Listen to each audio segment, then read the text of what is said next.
Hoje vamos contar mais uma das histórias maravilhosas sobre a perfeição da sabedoria, do venerável Nagarjuna. A história de hoje é sobre a perfeição da paciência. Na vez passada em que contamos a história sobre a perfeição da paciência, falamos sobre o pescador que se apaixonou perdidamente pela princesa. Em sua mente ele desenvolveu pensamentos de apego impuro, dos quais não conseguia renunciar nem por um instante. Passaram-se dias, semanas e meses, durante os quais ele não conseguiu se alimentar ou beber adequadamente. Ele disse à sua mãe: "Eu não consigo esquecê-la nem por um instante. Se não posso ter o que desejo, também não poderei mais viver." Por causa de suas fortes emoções de paixão e apego, e finalmente de frustração e angústia, ele acabou morrendo de coração partido.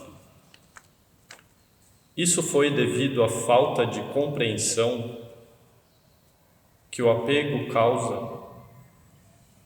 Então, ele não pôde suportar e não teve paciência pela situação insatisfatória de não poder ter o amor da princesa, e por consequência teve uma retribuição negativa.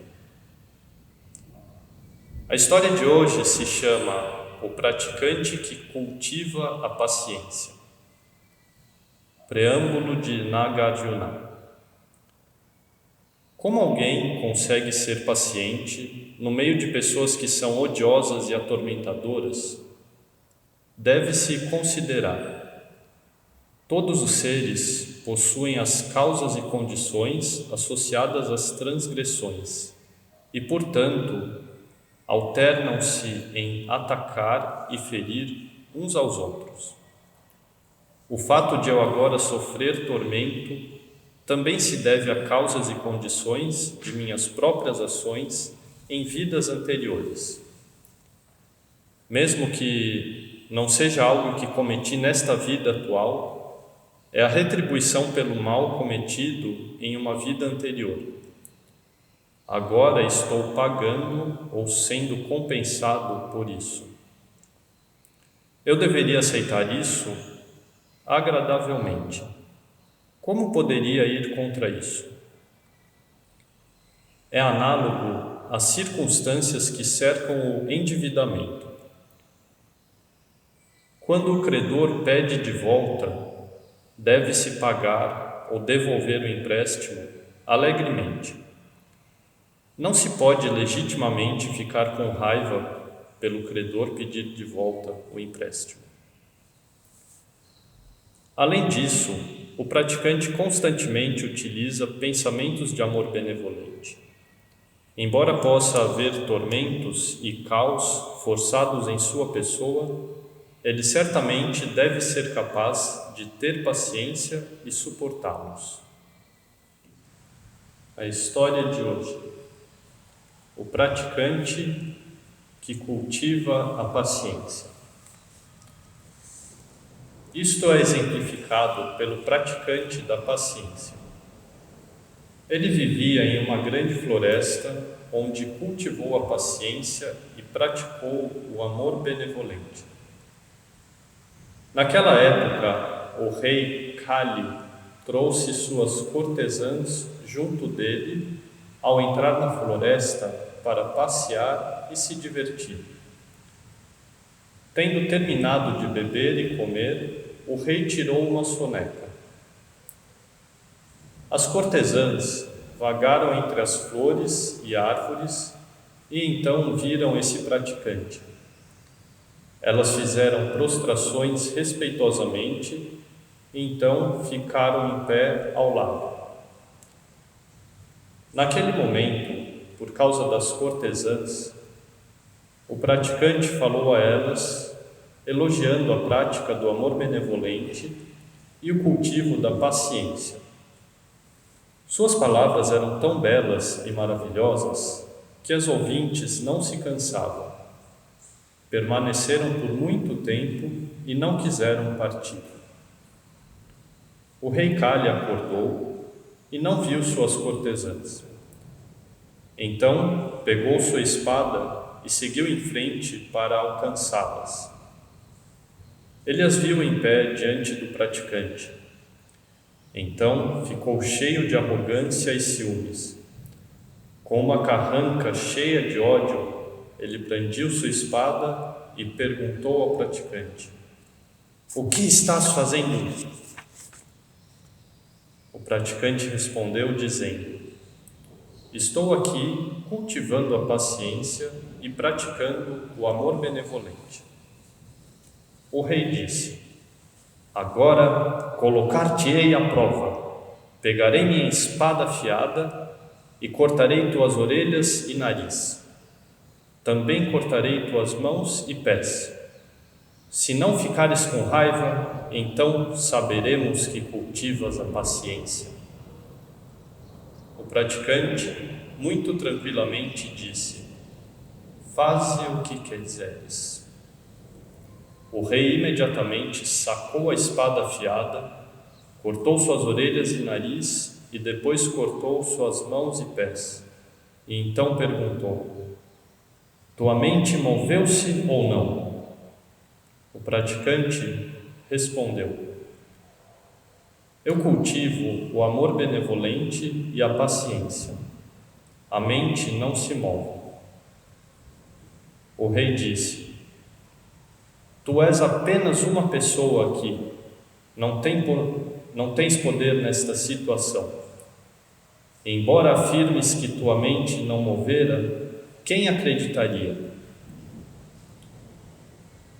O praticante, então, imediatamente fez um voto: "Se eu realmente cultivo o amor benevolente e a paciência, o sangue se transformará em leite."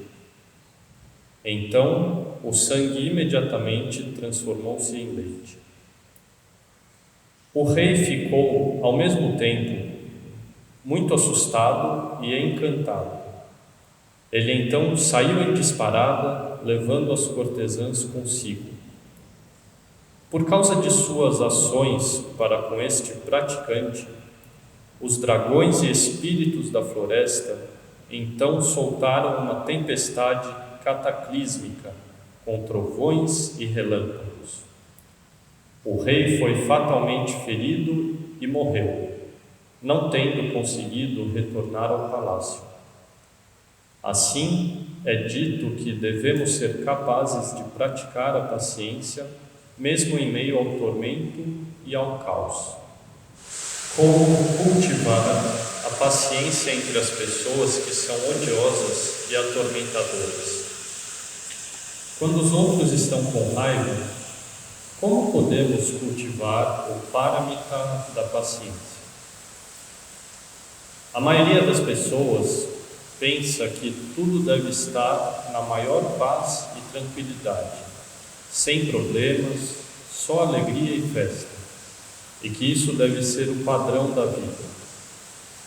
Mas quando encontram adversidades, se sentem azaradas, desgraçadas e injustiçadas.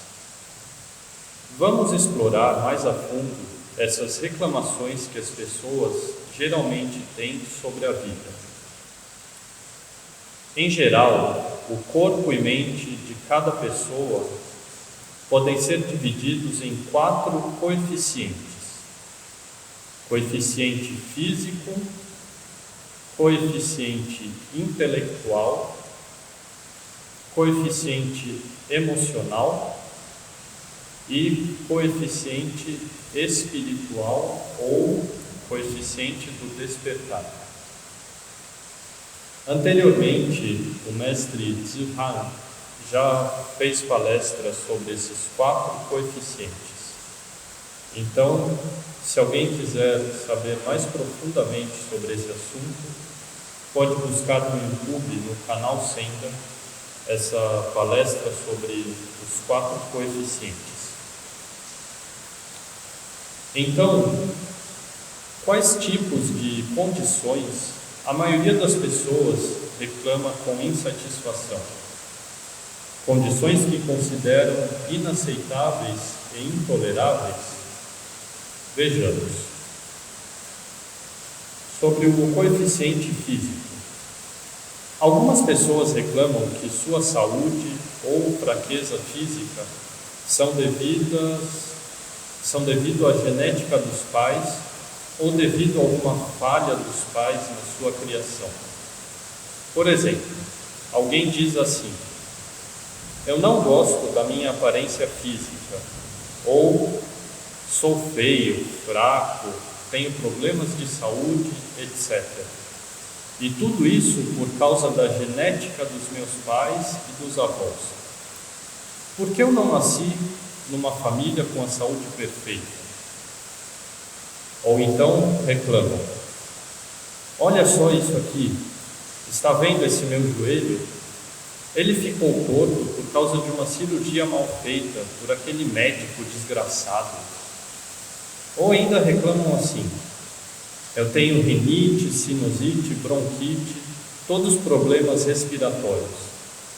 Mas também, é claro, morando numa cidade tão poluída como essa, quem não tem problemas respiratórios?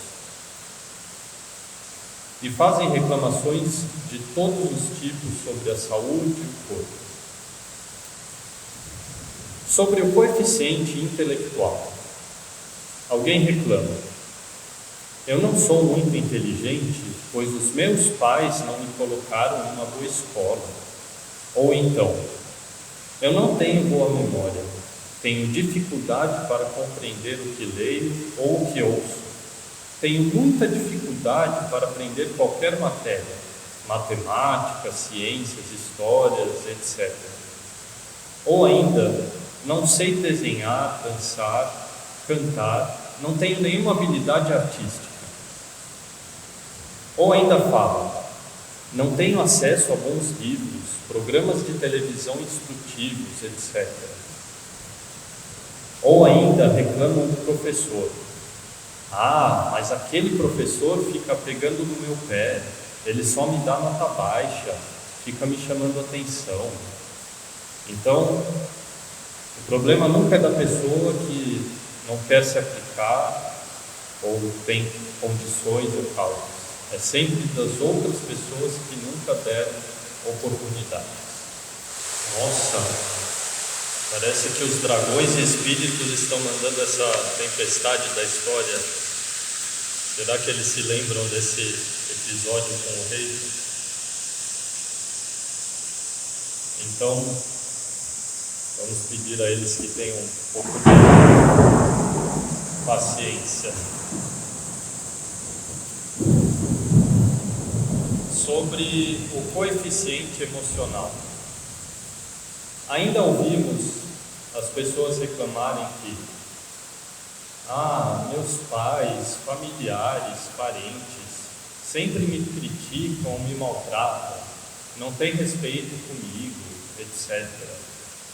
Ainda ouvimos assim: eu não me dou bem com ninguém, sou antissocial e odeio pessoas felizes, prefiro ficar sozinho. E também há pessoas que dizem: eu não me dou bem com meus colegas de escola ou de trabalho ou qualquer círculo social. Não me dou bem com meu chefe, as pessoas me invejam e eu sempre acabo tendo que mudar de emprego. Todos os tipos de reclamação sobre esse assunto, coeficiente emocional.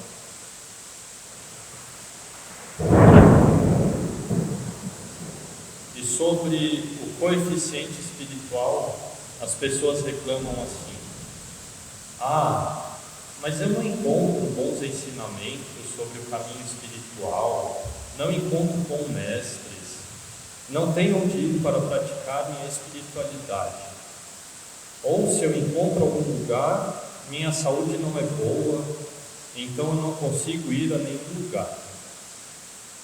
Tem pessoas que dizem: mas aquele mestre ou aquela mestra que eu conheci só me enganou. Eu não encontro bons mestres para me orientar.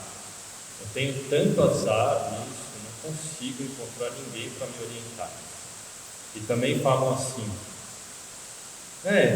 e como eu posso crer em Buda, aprender com o Buda, aprender budismo? Só me acontece desgraça. Será que os Budas e Bodhisattvas não podem me abençoar? Será que eles esqueceram de mim? Nossa, eu sou tão coitado e desgraçado. Então essas pessoas sempre reclamam de qualquer coisa que encontram no caminho. Afinal de contas, o problema nunca é meu, sempre é dos outros. Enfim, a mensagem que esses tipos de fala nos trazem é a seguinte: todas as pessoas, situações, assuntos ao meu redor me fazem sofrer, me fazem mal e me prejudicam. Eu sou o único inocente pelas condições que me cercam. Sou um pobre coitado, impotente e sou vítima das circunstâncias. Eu não mereço todo esse mal que me aflige. Na verdade, a pessoa que fala dessa maneira é ignorante sobre a lei de causa e efeito. Essa é uma grande ignorância sobre a lei de causa e efeito. É possível que algo de ruim ou de bom aconteça a alguém sem que tenha uma causa correspondente? É possível que qualquer coisa aconteça aleatoriamente ou ao acaso? Mesmo que não tenha uma causa aparente, não significa que não exista uma causa. Todos os fenômenos são condicionados. Todos os fenômenos possuem causa e efeito. Assim como no começo da história foi dito, mesmo que não seja algo cuja causa eu cometi nesta vida atual, é a retribuição pelo mal cometido em uma vida anterior. Agora estou pagando por isso. Eu deveria aceitar isso agradavelmente. Como poderia ir contra disso? Nós, como praticantes budistas, sempre quando fazemos autoanálise sobre nossas vidas, em primeiro lugar devemos avaliar se agimos corretamente e se tomamos boas decisões. Caso não agimos corretamente ou não tomamos boas decisões, é certo que receberemos maus resultados. Porém, mesmo que tenhamos agido corretamente e mesmo que tenhamos feito o possível para tomar boas decisões, mas ainda assim recebemos maus resultados, isso está claro que é karma do passado. Então, mesmo que uma boa pessoa que age corretamente faz tudo o que é possível para não machucar e para ajudar aos outros, e ainda assim encontra muitas dificuldades na vida e se sente sobrecarregada com essas situações, não deve se sentir injustiçada ou desistir de fazer o bem. Deve cultivar a paciência por essas pessoas, situações e assuntos que afligem. E deve continuar plantando boas ações para que no futuro possa colher os bons resultados desses métodos. Portanto, as dívidas do passado devemos pagar alegremente. Quando passamos por qualquer tipo de situação difícil nesta vida, devemos pensar assim: ai, que ótimo que estou recebendo essa retribuição negativa. Devemos ficar muito felizes, pois agora essa dívida já foi compensada, já está paga. Eu não vou passar por essa retribuição negativa novamente. De agora em diante, por toda a minha vida presente e vidas futuras, praticarei todas as boas ações e não farei nenhuma má ação. Namo Pô.